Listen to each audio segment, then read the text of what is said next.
Welcome to the Real Film Nerds Podcast. Yippee-ki-yay, The Rock, Dwayne Johnson. Welcome, everyone, to another fun, interesting, intriguing, maniacal, that's for you, Megs, Real Film Nerds Podcast. With me as always, I need to introduce myself. I need to get into this. I am your host, Mr. Matt Hinshaw, photographer extraordinaire, or at least I've been told that, so I can claim that. But with me as always, is my drunken scuba diving buddy, Mysterious Mike. Hey everybody, how's it going? So, Mike, this week we saw Die Hard, the original. Wait, no we didn't. What movie did we see this week, Mike? No, we didn't see Die Hard, Matt. It's Skyscraper, although it has been compared to Die Hard quite a bit lately. So, a cheap Die Hard knockoff, right? Well, I don't know if it was cheap, but Die Hard knockoff. Okay, an expensive Die Hard knockoff. Yeah, I mean, Dwayne "The Rock" Johnson probably costs more just himself than Die Hard the original cost to make. Well, that would be an interesting tidbit of trivia, for sure. But, I mean, there's inflation and things, so it's not quite a straight conversion. The estimated budget for our movie today is at $125 million. Wow. And what is that movie, Michael? Well, we already talked about it a little bit. It's Skyscraper. Woo! Yep, starring Dwayne "The Rock" Johnson as Will Sawyer, Neve Campbell as Sarah Sawyer, Pablo Schreiber as Ben, Noah Tyler as Mr. Pierce, and then this was directed by Rawson Marshall Thurber. The synopsis of this movie is the FBI hostage rescue team leader and U.S. war veteran Will Sawyer now assesses security for skyscrapers. On assessment in Hong Kong, he finds the tallest, safest building in the world suddenly ablaze and has been framed for it. A wanted man on the run, Will must find those responsible, clear his name, and somehow rescue his family who are trapped inside the building, above the fire line. Well, quite the synopsis, quite the storyline there, Michael. So, what did you think of the Die Hard remake known as Skyscraper? I don't know. I didn't. So Dwayne "The Rock" Johnson, I like him. I like him as an actor. He's very charismatic and he can carry the role. He's a good actor. I feel like he's making too many things and he's just kind of collecting paychecks. This is Rampage was in April and did terrible. But I think I like that better than this one. Oh, dude, I agree. I think Rampage was a hell of a lot better than this. Even without my bias of being a lover of the video game, I just thought Rampage was definitely a more interesting, unique story than this. And hell, it was a monster movie. Who the hell doesn't love a monster movie? Yeah, and then we had Jumanji right around December, Christmas time. And fantastic. That was actually really good. So it's like, man, he's just cranking them out. I think he's going to be in the new Fast and Furious movie. He's got more projects than I don't even know how he keeps up with his schedule. The Rock, Dwayne Johnson, and Josh Brolin are just on fire this year, man. Like the past year, those two have just been getting the roles left and right. Now, I like Josh Brolin a lot. I think he's a very good actor. I don't think he's so much of a superstar action hero like The Rock is. And I think that's kind of the niche that The Rock is slowly, maybe not slowly, but quickly either being thrust upon him or that he's building on his own. Because that's clearly what he does now. I mean, even though, Jumanji was more of a kid's fun video game-ish kind of movie, it still was an action movie. And then you have this, and this was a hardcore action movie, and Rampage, hardcore action movie. So he's turning out to be almost like our Sly Stallone or Arnold Schwarzenegger of this generation, which I don't think is a bad thing. And, you know, Sly Stallone and Arnold Schwarzenegger made their fair share of hot mess garbage action movies too. Yeah, I guess that's true. I definitely was going to bring up a very similar thing. Yeah, I think this is the predominant male action star. Originally, I think it was kind of up between Vin Diesel and Dwayne Johnson, but I really think Dwayne Johnson has taken it, and Vin Diesel's been, all right in a few movies, but I think Dwayne Johnson's just more charismatic. I don't know. I think he's just a better actor. I agree. I think Vin Diesel was on a really good roll back when he landed the role on Triple X, the original Triple X with Rammstein, one of my favorite bands in it. Oh, yeah. That was 2000, I think, that came out. Yeah, it's something like that. I don't remember. I remember seeing it with you, though. Yeah, no, I think that was like 2000. Yeah, and we were like... To the internet. And we were like, oh, man, is that Rammstein? Oh, that's so awesome. But anyways, I think Vin Diesel started out strong with Triple X, and then he just fell off. Like, he did Triple X and, like, the first Fast and the Furious, and then, like, the second one, and then at least for me, he just kind of fell off the face of the planet. I mean, he's done some stuff, like he keeps doing the Fast and the Furious ones, but you can't really, I can't really think of anything else he's done in, say, the past 2 or 3 years other than that. Well, at least not off the top of my head. He did Pitch Black. Well, that's true, but that was awesome. But that was still like early 2000s. Yeah, and Triple X, I just looked it up on the internet. Excuse me, it was 2002, not 2000. I just feel that maybe The Rock put more time into his acting, or I don't know. He has excelled past Vin Diesel, when I think Vin Diesel would have been this generation's action star, or at least he started out that way.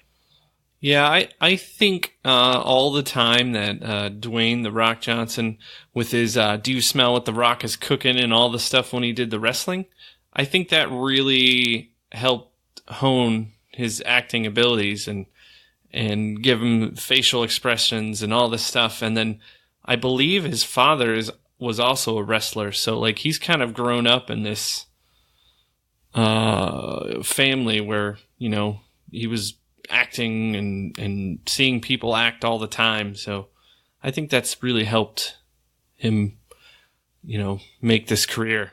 And he was on, I think it was WWE. I don't think he was on the other one.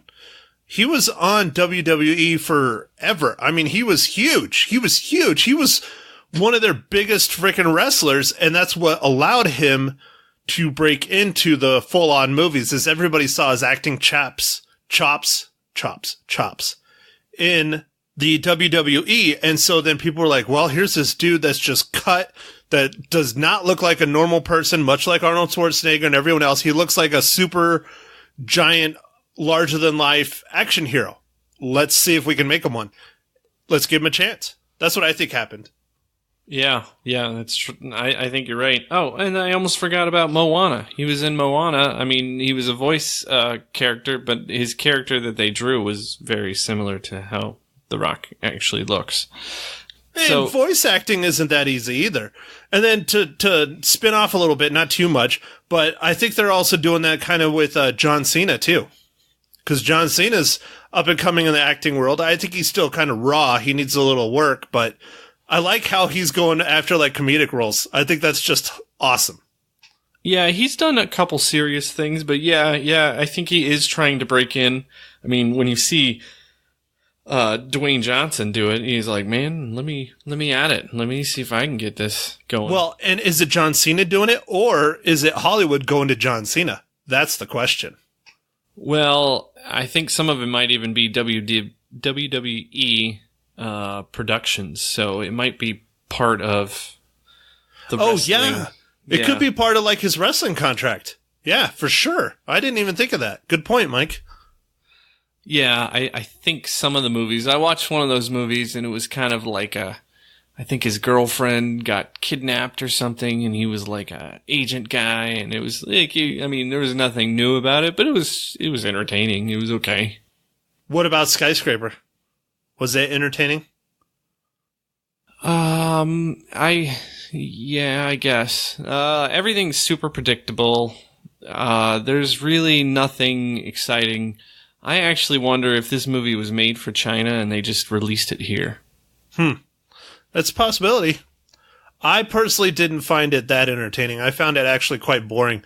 Now, I typically never, ever, ever do this because, as others know, if you listen to my nice half-hour-long rant from the Tuesday podcast of this week, I really hate some of the interactions people do in the movie theater when they're supposed to be sitting there enjoying a movie.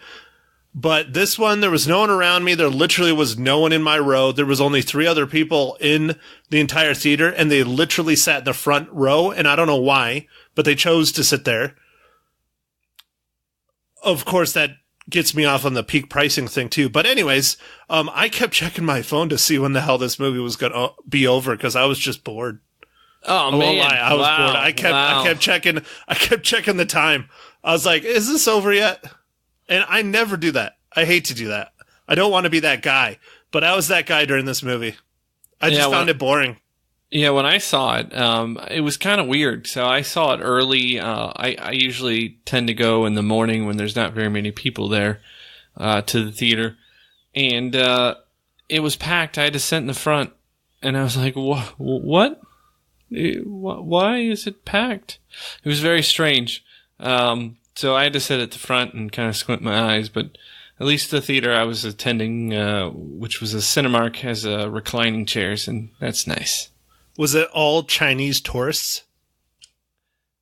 No, I don't think so. I wasn't, I kind of got to the movie like late, so I only saw one trailer and then it started. There's, in my local theaters, there's 20 minutes of trailers or previews prior to the movie starting. Yeah, we average, much like Intercourse, Pennsylvania, we average 15 minutes typically here. I've been timing it recently, just curious to see how late I can run to a movie and still not miss the start. Yeah, I've definitely pushed it these last few weeks sometimes, because sometimes I underestimate some traffic, and sometimes I need to get some food real quick. So, are you sneaking in like Taco Bell tacos? Yes, I do sneak in Taco Bell, but it's not tacos. It's usually like a grilled stuffed burrito and a quesadilla, chicken quesadilla. Those are nice, delicious. Dude. They are. Those are pretty bomb. So, beside it being just really freaking boring, I thought the CG was good. I thought the story was way too predictable for sure. I liked the intro. I thought he was going to be like a war veteran, not a FBI agent that got blown up by a suicide bomber. I thought that was kind of interesting. But I know this might come off a little controversial, a little pig-headed-ish, or whatever you want to say. But I think that him having an appendage being blown off, he's missing his leg, and he's an amputee. He has a false leg in this, just one. But I think that was just all kind of like a gimmick. I don't know, man. Do you think they were going after the veteran market? I mean, this sounds awful. I don't think they would. I don't think they're that shallow. At least I would hope not that they're that shallow. I think they had that one stunt, and you know which stunt I'm talking about, towards the end of the film. I don't know if you want me to spoil it or not, but it's towards the end of the film that his amputated, not his amputated, but his false leg is a major, major factor in that one particular stunt. And I think that's the whole reason why they did prosthetic, man. Prosthetic. His prosthetic leg is, a major factor in that one stunt. And I think that was the only reason why they did it, is because they wanted to have that stunt done that way, which was just cheesy anyways to begin with. Yeah, I guess. I don't know. I mean, this movie was just meh. Like, it's not, I don't know. We're a little too early to to say what we recommend, but I don't think I would tell anybody to go watch this in the theater. Well, I see now. I might change and swing a little bit on you on that. I don't say that people should go see it in the theaters, but those of you who are the blockbuster popcorn kind of people, you probably would get a kick out of this movie just on the visuals and the action and things like that. If you go in there expecting a decent story, you're sorely mistaken. The acting was good. I enjoyed the acting, but the story was no. Yeah, it was. I was hoping there would be a little bit more because, like, I hadn't seen Neve Campbell in anything in a long time, and then, man, talk about her. She looked good too. She looked real good. She's just in it. I mean, she has some lines and she has a role in it, but it not much. Like, she's not really doing too much in it. Well, that kind of seemed like just like almost the whole movie was like that. Yeah, because even the bad guys don't even have a lot of line. Like, it's kind of a strange movie. The bad guys I had no interest in. They had no backstory. They had nothing fascinating about them whatsoever. They didn't have really any controversy, any vendettas, nothing. It was just kind of odd. The probably the most interesting character other than The Rock's character is the billionaire Chinese guy that is the one that built the building. He probably is the only other one that has a somewhat interesting story. And that's including The Rock's acting family. You know, they tried to build that and make you feel sorry for the family or feel something for the families, you know, the end shows and things like that. But it wasn't there. I didn't feel a thing. But the billionaire, that's different. I thought he was, you know, I felt sorry for him watching his dream burn up, you know? Yeah, they actually told you more. There was a little bit more of a backstory and story for the billionaire than really anyone else besides the Rock's characters. So there's only about 2 characters in this movie that are somewhat given some kind of backstory. And then everything else is just kind of thrown into the screen, and you just got to hit I believe button. Yeah, that's a good way to put it. Because there was a lot of shit that I did not believe. A lot of the stunts, a lot of the gags. That was the other thing. There was some really, really forced humor in here, and it just didn't work. It fell flat, at least for me. I don't know. Yeah, Matt. So you only had, what, three people in the theater completely? And what was your surge pricing? If I consider myself, there were 4.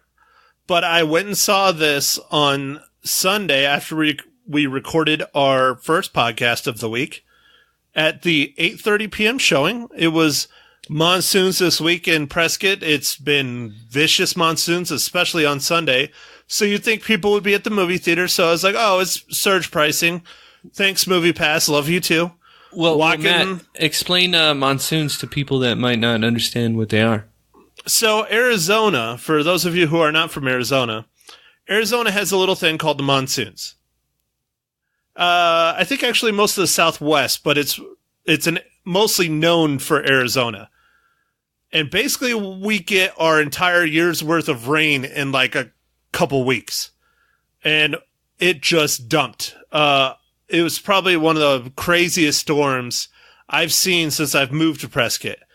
I don't know if it was the craziest, but it's definitely top 3. And we got something like 3 inches in a matter of hours here, which for Arizona, where we have no flood control, no water control, no what do you call it, Mike? Oh, retention ponds and yeah. other things, drainage. Drainage, yeah. There's no planning for drainage whatsoever in Arizona. So when you get that much water in that amount of time, we get flooding. Lots of flooding. Storm drains, all that stuff. Well, we don't even have those for the most part. Maybe Phoenix does, but we don't. And so you just get lots and lots of rain all at once. So what people typically do is they go to the movie theater or they do stuff inside. The movie theater will be packed on a rainy monsoon day because seriously, there's nothing else you can really do.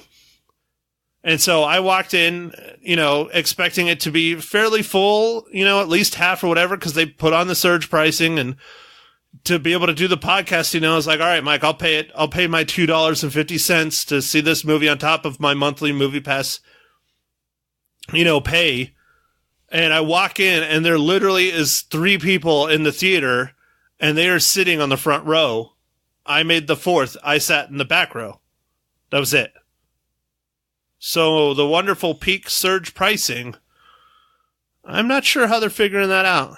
I'm guessing they're just going based on, it's a new movie and it opened this weekend. We're going to make some money.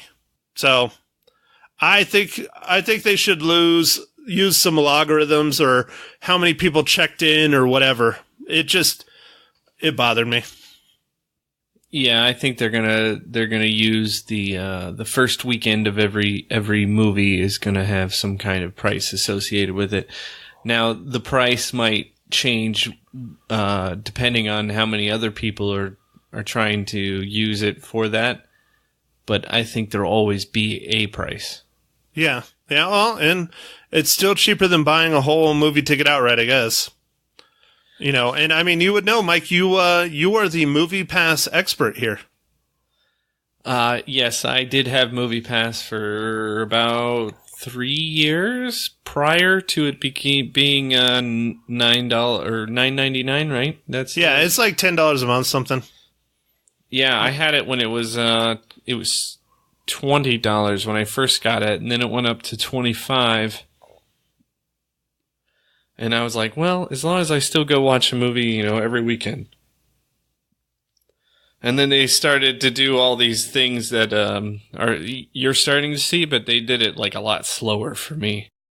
Yeah, and I wonder if the reason why they're rolling it out so fast is just purely because of how many people are signed up for MoviePass nationwide. But if they start rolling it out too fast, some of these changes, people are just going to leave. I mean, I won't lie. I talked about it on Tuesday. If we had an AMC here in Prescott and I could do that, what do they call it? Plus, AMC Plus or A-List. They call A-List. it AMC A-List is what they call it. Yeah, it's part of their Stubs program. Yeah, I would jump on that because I think it's a much better deal. And I don't see more than 2 or 3 movies a week tops in the theater. At home, that's another story. When I watch TV at home, I typically am watching a movie. It might be a show every now and then, but for the most part, I'm usually watching a movie. Yeah, I watch tons and tons of movies when I'm at home. I guess we should probably change the name of our podcast from Real Film Nerds to Film Addicts Anonymous. There we go. FAA. Woo! I think that's taken. Damn it. You mean the Farmers Administration something? Yeah, that's got to be it. Farmers something. That's it. Farmers something. Farmers Anonymous? Wait, no. What is Farmers Only? That's FarmersOnly.com. I was thinking about signing up for that, but no one would believe I'm a farmer in Prescott. You could farm old people. Hey, if I lived in Chino, I could farm marijuana. Oh, all right. That would work. Dude, we got some giant-ass grow houses here. Giant. I've been in them, too. Woo-wee. Nice. They are stinky. All right, Mike, so to get back on topic, because I know you want me to ask you this, Mike, how does Die Hard remake but horrible movie Skyscraper relate to the Marvel Cinematic Universe?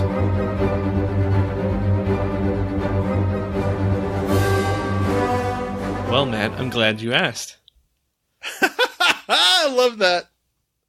Chan Han is an actor, and he played Zhao Long-ji, which was the billionaire in Skyscraper. Yeah, that's the billionaire, that character that I really liked, and I think you really liked and stuff. That actually was an interesting character. Yeah, he also was an actor in Captain America, Winter Soldier. He was Councilman Yen. All right. Nice. That's a pretty good tie-in there, Mike. I figured you were going to go with like a hairstylist or a boom mic operator or maybe a gaffer. Well, I was originally looking at an art director, but you actually pointed out to me that this character, and then I looked into it and I was like, oh, because I don't always check every single actor's history, because it's quite a few actors often, and it takes some time. But anyway, we found a good one. Once again, our podcast is brought to you by IMDb, the Internet Movie Database, where Mike finds out how all the actors relate to the Marvel Cinematic Universe. Yes, and I wanted to bring up one other thing. Okay. So this week marks the 30th anniversary of the release of Die Hard. 1988, July 20th was when it was released. So, dude, there is no way that is a coincidence. They had to have released this just because of that. They had to have. That doesn't make sense. I don't know, but I love Die Hard. I've always loved Die Hard. In fact, I think I can actually remember the first time I saw it. We were on vacation somewhere. I don't remember where we were. And we Courtside? had I don't know, but we had HBO at our hotel. You know how that's still, I think that's still a pretty common thing where you have HBO when you go to the hotels or motels. Yeah, from what I've seen, yeah. Yeah, we actually have a couple here that still have it on their sign. Yeah. So we were there, and we're flipping the channels, and we got on HBO, and they're showing this movie Die Hard, and so me and my dad were watching it, and my mom's like, "What is this?" And he's like, "Oh, it's some action movie with Bruce Willis." And that was the first time I saw Die Hard, and I was like, "Oh, I like this movie a lot." And then Bruce Willis yells out, "Yippee-ki-yay, motherfucker!" And your mom loses it, right? I mean, I think there were some parts they would prefer that I wouldn't have seen, because I think I was still fairly young. So this is probably around 1989 or 90. It's whenever it would have hit HBO before it got released on videotape. Now I know all the timelines are different than they, like, everything's faster now than it was. So I don't know what it was like then. So quite possibly this could have been Die Hard could have been your first rated R movie, huh? Oh man, maybe. Well, yeah, maybe. And also, I guess Bruce Willis got roasted at a Comedy Central roast this last weekend, or they aired it this last weekend. It probably wasn't actually this last weekend. And he stated after he'd been roasted by a bunch of people that Die Hard's not a Christmas movie, and I disagree.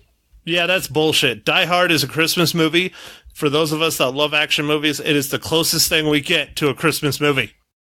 Yeah, that's a great Christmas movie. It takes place during the holiday season. They play like 2 Christmas songs, one in the beginning, one at the very end, and that's great. That's all you need. Yep.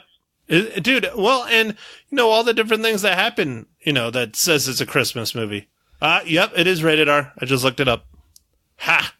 So it could have been your first rated R movie, Mike. Yeah, it could be. I did watch this movie when I was really young with my parents, but they made me close my eyes. I remember those days. And it was Witness with Harrison Ford in it. And we watched it on Betamax, Matt. Betamax. So you're one of the few of the Betamax people, huh? No, I didn't have it. My grandfather had Betamax. Oh, okay. He bet wrong. Yeah. Yeah, he did. All right, so Mike, anything else you want to add about Die Hard before we get to our ratings of Skyscraper? No. We're huge Die Hard fans, and look forward to having a Die Hard legacy cast probably around the Christmas season. I'm thinking we should do it just specifically for Christmas, just in spite of Bruce Willis. I don't even care if Christmas this year doesn't fall on a Tuesday or a Thursday. I think we should just put Die Hard out on Christmas just for the hell of it. Here, let me look. Let me pull up the calendar and we'll see. Christmas is on a Tuesday. Oh, all right. Well, done. Done. I'm going to put that on my freaking Google Calendar that we're going to do Die Hard for Christmas. All right. And then, oh, speaking of legacy casts, before we get into our ratings, we need to tease this one, buddy, because I know you're excited about this one. yeah, I was about to bring it up. Yeah. Oh, you want to go ahead? Go for it. No, well, let's do the ratings and then we'll talk about it. Okay. We'll do that. We'll close out with our upcoming podcast for next week because I know you're excited. Very Super excited. All right, so I'll just go ahead and go first. Screw it. I thought Skyscraper was nothing special. I thought it was boring. If you're a giant popcorn flick fan and you don't really give a shit about context or story, it's decent acting. I'd say go see it. Other than that, skip it. I give it a 2.5 out of 5 reels. I thought it was not a good movie at all. Yeah, I agree. I think I'd give it 2 reels out of 5. It's not good. It's like it seems like there was some pieces that could have made it better, and they could have done a little bit more character development for a few things. It might have made it a little bit better, but overall, it's just not that great of a movie. I mean, there's some action, and like you said, it's a popcorn. It's a popcorn movie if you really, really need to see a movie and there's nothing else to go watch. You could watch this. Yeah, if you're addicts like Mike and I, go watch it, and you have MoviePass or the AMC A+ or whatever. A-List. And then Cinemark has something called Movie Club, I think is what it's called. Let me double check on that. Well, that makes more sense. I mean, Movie Club, MoviePass makes sense. What's the other one? Cinema, but they spell it with like a S. That kind of makes sense, but that's not a very good deal, so I don't really recommend that one. Yeah, and then there's something with this Atom Tickets, and I'm not sure what that one's about, where they sometimes give you free stuff. I don't know. I feel like it's a big marketing thing, so I'm scared of it. Yeah, it sounds like bullshit to me. Sounds like they're just selling your information, probably. Yeah, Cinemark Movie Club is the official name of the Cinemark program, and it's $8.99 a month, and it includes one movie and like 20% discounts on concessions. So basically, if you eat a lot of concessions, then you get that. Yeah. Because your $8.99 a month is about what it costs to go see a movie.